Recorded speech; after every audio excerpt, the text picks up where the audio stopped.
So good morning, everyone. This is, we come of age today. This is our 21st broadcast. Can't believe it. And this is the absence of love. And the great thing about when you're writing a book, because book that I'm also working on, I'm working on a course, but I'm working an online course, but I'm also working on a book which is called Love. And the great thing about writing your own book is you're allowed to quote yourself.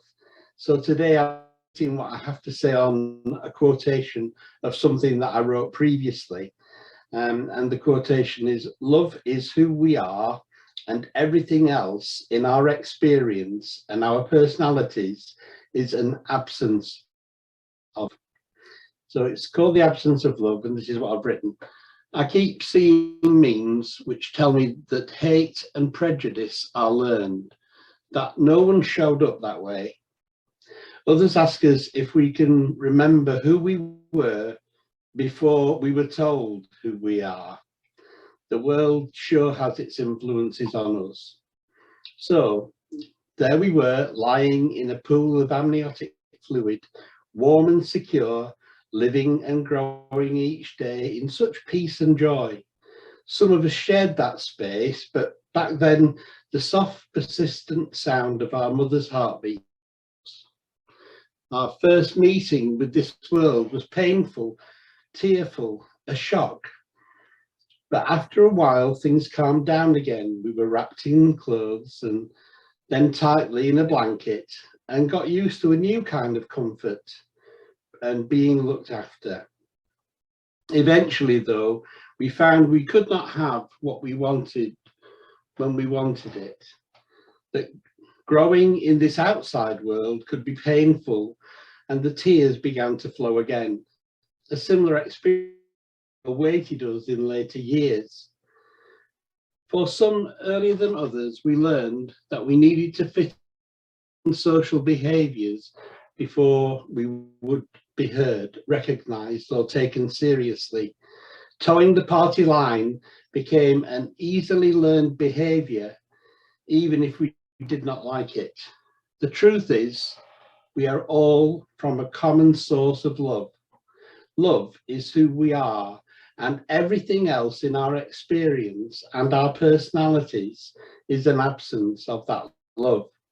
We need to get back to our roots and to be who we really are. But different kind of writing, but everyone, I don't know if you ever hear a heartbeat, even if it's your own, when you go to hospital and they said, "You're going to hear some funny noises now." I had an echocardiogram, and they said, "You're going to hear some strange noises now," and it's like a gurgling noise. I thought, that's my heart. I'm really pleased I can hear that, because it tells me that I'm alive, that my body's working, maybe not as well as it could do, but it is working. Going back to the quote of when I'm quoting myself, "Love is who we are, and everything else in our experience and our personalities is an absence of that love." It's like when we say black and white are colours, they're not, they're absence of colours. And in the same way, there is only one way that we can experience this life properly, and that's in full multi-technicolor panavision. You know, it's love. And unfortunately, for some people, the only time they've ever felt love is when they've been cared for in the womb, and that is so very, very sad. So you need, and I need, to feel loved every day. And the person that's most likely to give you that love is the one that's been with you all along. That's you. And unfortunately, even the kinder ones amongst us, the more loving people amongst us, are those who seem to spend their love on others and not looking after themselves. So I'd encourage everyone to find a way to love yourself today, a bit better than you did yesterday, and that goes for tomorrow as well, better than you did today, and so on. Because when you know how to love you, then you know how to love other people. When you've understood how difficult life can be on your own, in your own experience of it, then you're in a position to be able to have compassion and care towards others. And yes, we shouldn't allow people to get their own way all the time. I'm not suggesting that, but everyone deserves to be loved. So how about hate and prejudice being learned? Do you agree with that, Karen?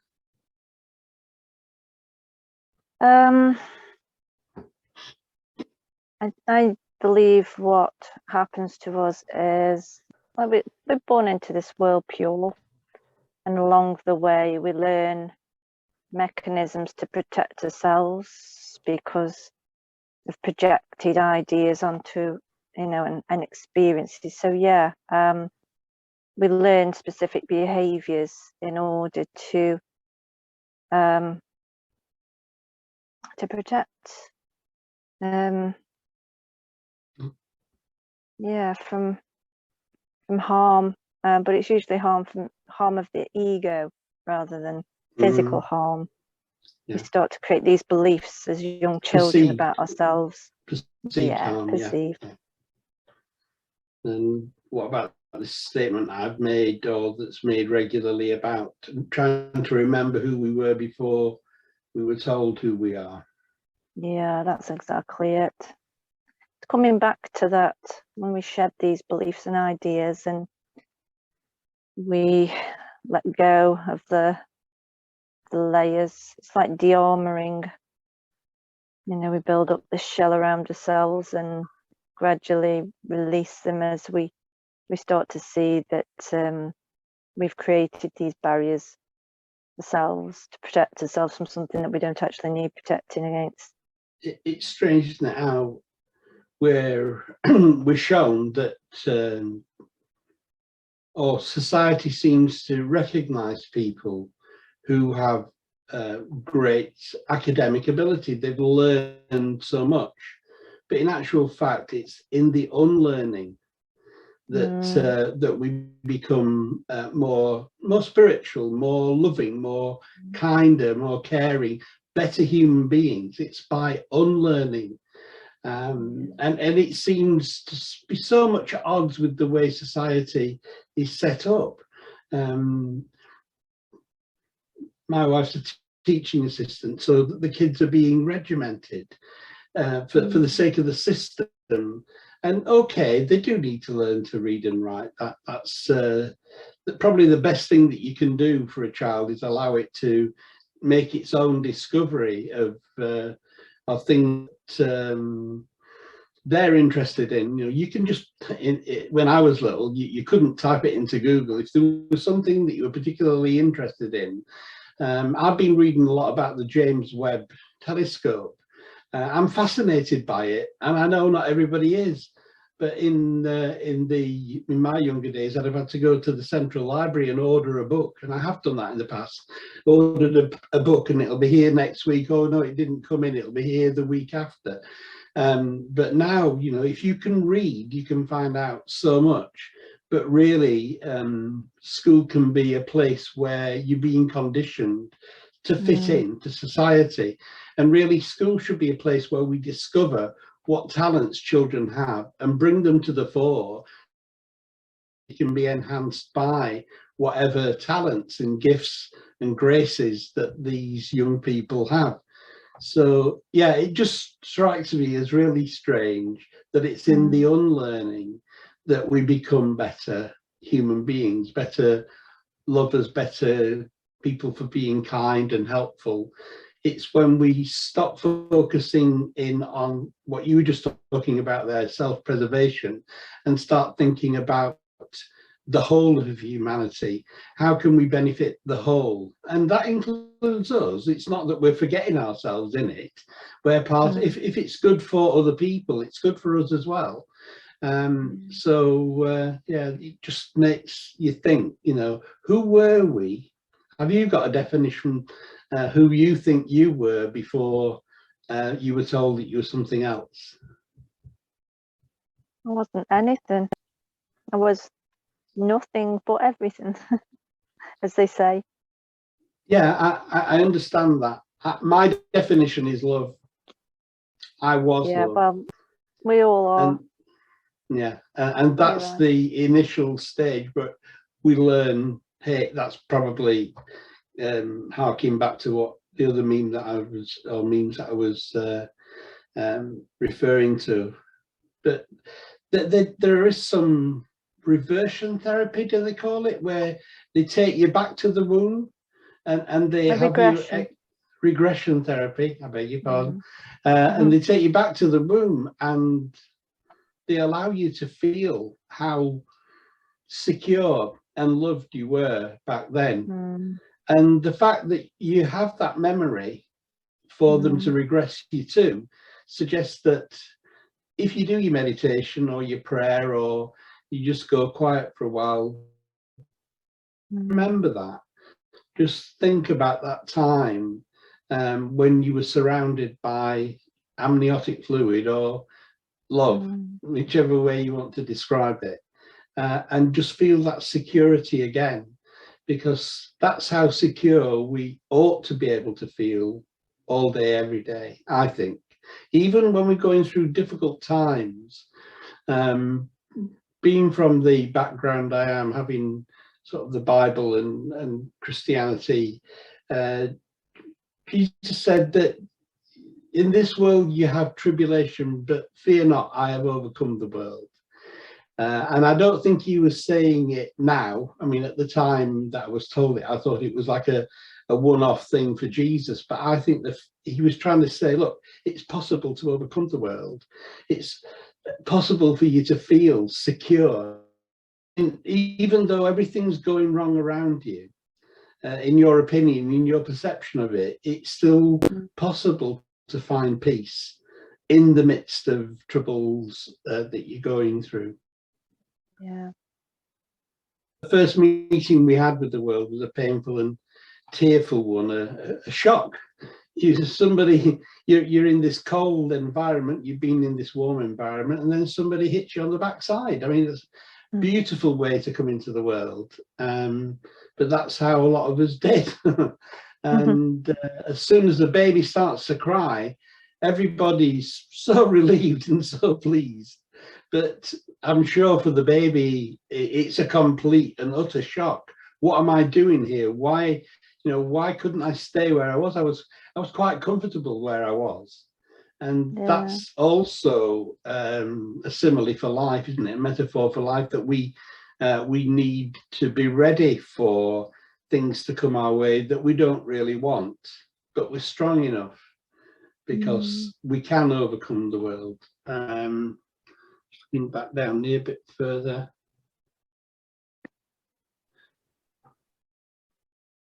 Yeah, and that's been a repeated pattern, hasn't it? The things that come to challenge us to grow.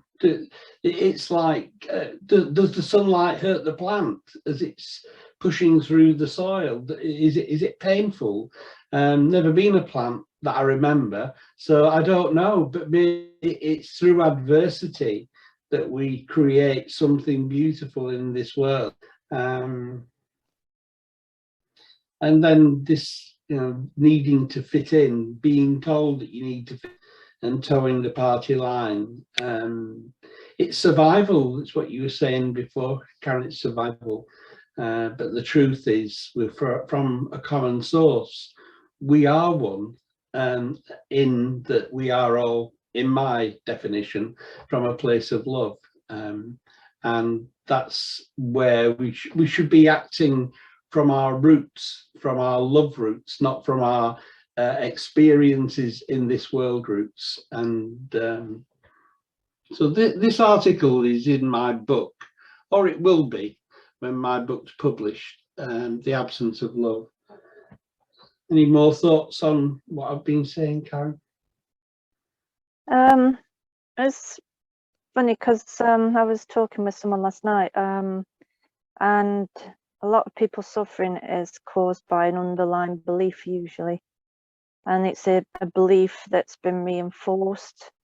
So usually as children, the message that keeps being given to us as children then creates an underlying core belief that we then hold on to so much, and because we believe it, we then have to make sure that it's not exposed. So mine used to be, I'm not good enough. So I used to do everything I could to be a perfectionist. Because the message I got, my dad was quite particular about how we like things done, and so I always used to strive to do it perfectly. And when I couldn't, that's when I started to have a bit of a meltdown because I couldn't sustain it. I was exhausted of trying to be this perfect individual and do everything right and please everybody, to the point that when I did finally make mistakes and allowed myself to make mistakes, it was such a relief. It was like letting go. And yeah, so creating this, it's almost like battling every day to not be exposed. So yeah, but on my journey, I came to releasing many of these layers, and yeah, found love, mainly through my tantra course, which was amazing. My heart-based tantra course that I went on, coming to the core of who I am, because people could see the real me and I could be authentic and not have to pretend anymore. It's absolutely exhausting, and that's why people suffer so much. They feel depleted. So to come back to being the innocent child and just being was liberating. Yeah, it's sad that there seems to be so many demands put on to young lives, and that they aren't allowed to just be who they are. I think my 4 kids, I think they're decent human beings, and I think for that is that I've never challenged their decision to go in a certain direction. I've never said that's the wrong way to go. I may have said, my 16-year-old eldest son decided to leave home and go and live with his girlfriend. He just got a job at McDonald's. Well, he'd been in it for probably 8-9 months at the time. And I thought it was a mistake. And I spoke to Anne, my partner, and I said, we could tell him that this is wrong. It was announced, it wasn't discussed. This is what I'm doing. Can you give me a lift with my stuff, you know? I said we could alienate him from us forever. We might never see him again if we tell him that he's wrong. So what I said was, I don't think it's wise, but I'm willing to support you through it. And you know that you can always come back home if it doesn't work out. And 20 years to the day of first asking this young lady out, they got married last year, and they have 3 reasonably grown-up children. I think that everyone should be allowed to go their own way and to make their own mistakes, if they are mistakes. I don't like the regimenting of anything, and I know we do have to have order within society. I call myself a love anarchist. I don't think there should be rules, because everyone should be automatic who they are, which is love. And if everyone was being love, there wouldn't be a need for rules. Anarchy under the umbrella of love would be a different thing to what anarchy usually looks like. Said about mistakes or not wise decisions. I see that in life we have choices, and depending on the choice we make, it could be, you know, a lesson rather than a mistake. Because everything is part of learning. Yeah. So it's reframing it really, that nothing's ever wasted. It's always a lesson to help us to grow and to be strong. As a coach, I'm often heard saying you can either win or you can learn. Yeah. There's only two outcomes for any action that you take. You either win or you learn. And when you learn, you win anyway, don't you? You feel wiser afterwards. So anyway, because we're going over again, I'm going to read the article that I wrote, and then I'm going to end the recording. So the absence of love. Love is who we are, and everything else in our experience and our personalities is an absence of that love. And that's me quoting me. I keep seeing memes which tell me that hate and prejudice are learned, that no one showed up that way. Others ask if we can remember who we were before we were told who we were. The world sure has its influences on us. So there we were, lying in a pool of amniotic fluid, warm and secure, living and growing each day in such peace and joy. Some of us shared that space, but back then the soft, persistent sound of our mother's heartbeat reassured us.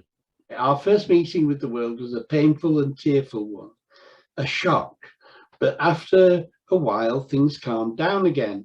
We were wrapped in clothes and then tightly in a blanket and got used to a new kind of comfort and being looked after.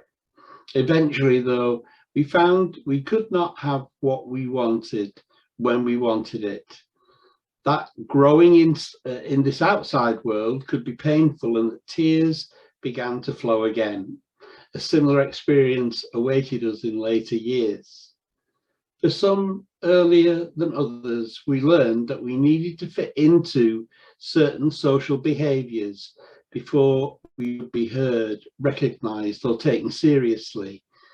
Towing the party line became an easily learned behaviour, even if we did not like it.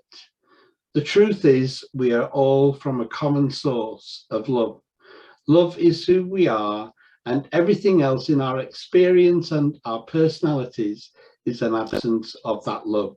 We need to get back to our roots and to be who we really are. Namaste. Namaste.